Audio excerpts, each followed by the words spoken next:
ಇನ್ನು ರಾತ್ರಿ ವೇಳೆ ನೀವು ಕೂಡ ಮನೆ ಮುಂದೆ ಏನಾದರೂ ಬೈಕ್ ಪಾರ್ಕಿಂಗ್ ಮಾಡಿ ಅಥವಾ ಏನಿಲ್ಲ ಬಿಡಿ ಮನೆ ಹತ್ರ ತಾನೇ ಇರೋದು ಅಂತ ಹೇಳಿ ಸೇಫ್ ಆಗಿರುತ್ತೆ ಅಂತ ಅಂದ್ಕೊಂಡಿದ್ರೆ ನೀವು ಕೂಡ ಹುಷಾರಾಗಿರ್ಬೇಕಾಗತ್ತೆ.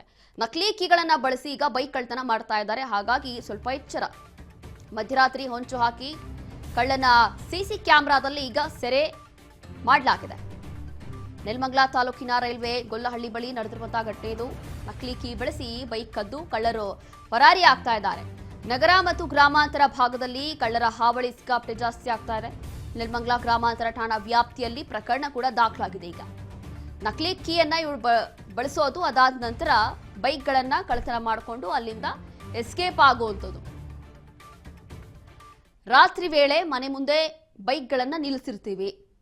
ಏಕೆ ಅಂತಂದ್ರೆ ಇಲ್ಲಿ ನಮ್ಮ ಮನೆ ಹತ್ರ ಬೈಕ್ಗಳಿದ್ರೆ ಸೇಫ್ ಆಗಿರುತ್ತೆ ಅನ್ನೋಂಥದ್ದು ಒಂದು ಕಾನ್ಫಿಡೆನ್ಸ್. ಆದರೆ ಇಲ್ಲಿ ನಕಲಿ ಕೀಗಳನ್ನ ಬಳಸ್ಕೊಂಡು ಬೈಕ್ ಕಳ್ತನ ಮಾಡಲಾಗ್ತಾ ಇದೆ. ಹಾಗಾಗಿ ಮಧ್ಯರಾತ್ರಿ ಹೊಂಚು ಹಾಕಿ ಮಾಡ್ತಾ ಇರುವಂಥ ಈ ಒಂದು ಕಳ್ತನದಿಂದ ಎಲ್ಲರೂ ಸ್ವಲ್ಪ ಎಚ್ಚರವಾಗಿರ್ಬೇಕಾಗತ್ತೆ.